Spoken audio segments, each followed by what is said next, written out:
کہ جو تم کر رہے ہو لکھا جا رہا ہے، اللہ کے علم میں ہے، کرامن کاتبین الگ لکھ رہے ہیں، تمہارے اعضاء الگ گواہی دیں گے، اور ایک ایک چیز تمہارے سامنے اس دن آ جائے گی۔ بلکہ بندہ جب اپنی معمولی سے معمولی خطا کو بھی دیکھے گا لکھا ہوا تو کہے گا ما لہذا الکتاب لا یغادر صغیرۃ ولا کبیرۃ الا احصاها، ہاں اس کتاب کو کیا ہو گیا، اس نے چھوٹی بڑی کوئی بات نہیں چھوڑی، سب کچھ لکھ دیا۔ تو ایک ایک چیز لکھی جا رہی ہے، قیامت کے دن ہر شے تش تش بام ہو جائے گی۔ یوم تبلی السرائر فما لہ من قوۃ ولا ناصر، اس دن سارے راز کھول دیے جائیں گے، ہر شے سامنے آ جائے گی۔ تو اللہ تعالیٰ اگر چاہے گا تو اپنے کرم سے کسی کو معاف کر دے گا، لیکن اگر وہ سزا دینا چاہے تو کوئی شخص دم نہیں مار سکتا۔ اس لیے اس دنیا کے اوپر انسان سے گناہ سرزد ہو جائیں تو وہ توبہ کرے، توبہ سے گناہ ختم ہو جاتے ہیں، مٹ جاتے ہیں، بلکہ گناہ نیکیوں میں بدل جاتے ہیں۔ اور اگر وہ توبہ کے بغیر اس دنیا سے چلا گیا، اس کے نامہ اعمال کے اندر وہ گناہ موجود رہے، تو پھر اس کو اس کی سزا بھگتنا ہوگی۔ اللہ اپنی مرضی سے چاہے تو درگزر فرما لے۔ جو حقوق العباد ہیں، بندوں کے جو حق ہیں، وہ قیامت کے دن بھی معاف نہیں ہوں گے، انہیں اللہ تعالیٰ جل شانہ صاحبان حق کے سپرد کرے گا۔ اور اگر کسی نے کسی کے 2 پیسے بھی دبا لیے ہوئے ظلمن، تو 700 با جماعت نماز اس کے بدلے میں لے لی جائے گی۔ تو ہم دیکھیں کہ ہم کیا کر رہے ہیں اور کس جگہ پہ کھڑے ہیں اور اپنا کیا دھرا کیسے برباد کر رہے ہیں۔ تو عقیدہ آخرت جو اسلام نے دیا ہے اس سے بچنے کی امید بھی ہے، پکڑے جانے کا اندیشہ بھی ہے، لہذا بندہ اپنا احتساب رکھے اور قدم پھونک پھونک کے رکھے اور اپنے معاملات کو صاف رکھے۔ ہمارے بنیادی عقائد جو ہیں وہ 3 ہیں، عقیدہ توحید، عقیدہ رسالت اور عقیدہ آخرت۔ عقیدہ توحید اللہ تعالیٰ جل شانہ کو واحد احد صمد بے نیاز یکتا ذات میں صفات میں ماننا۔ عقیدہ رسالت کا اقرار اور اللہ تعالیٰ کی طرف سے جو خلق خدا کی رہنمائی کا نظام ہے اس کو تسلیم کرنا۔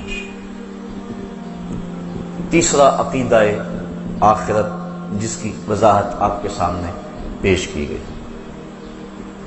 یہ جو کفار مکہ تھے یہ توحید کا انکار نہیں کرتے تھے، بتوں کو شامل کرتے تھے ساتھ، یعنی وجود باری کا انکار نہیں کرتے تھے، اللہ تعالیٰ کے وجود کا ایمان رکھتے تھے لیکن بتوں کو بھی ساتھ شریک مانتے تھے، لہذا ان کے عقیدے میں خرابی آئی۔ رسالت کا بھی انکار نہیں کرتے تھے، رسالت کا حضور کے ساتھ جو انتصاب ہے اس کا انکار کرتے تھے، یعنی یہ اس بات کا انکار نہیں کرتے تھے کہ کوئی رسول ہوتا نہیں، وہ کہتے رسول ہوتے ہیں، لیکن حضور کے بارے میں کہتے تھے لستا مرسلا، کہ آپ رسول نہیں ہیں، یعنی رسالت کا انکار حضور کی ذات سے کرتے تھے، نفس رسالت کے منکر نہیں تھے۔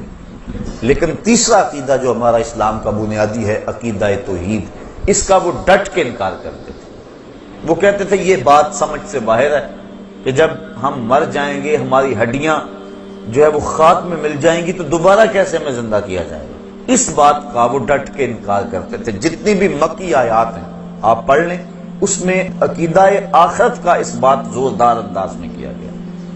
عموماً مکی آیات کے اندر چونکہ کفار آخرت کے عقیدے کا ڈٹ کے انکار کرتے تھے اور وہ کہتے تھے کہ یہ بات سمجھ سے باہر ہے، سورہ یاسین کے اندر اللہ تعالیٰ جل شانہ نے ان کے اس اعتراض کو بیان فرمایا۔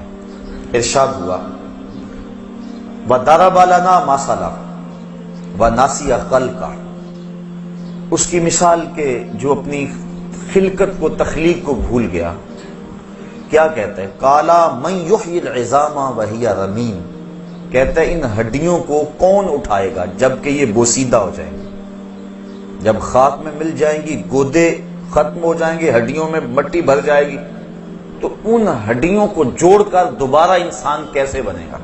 یہ وہ اعتراض کرتا ہے۔ قل کالا من یحیی العظام وہی رمیم، کہ کون ان ہڈیوں کو جوڑے گا جبکہ یہ بالکل بوسیدہ ہو جائیں گی۔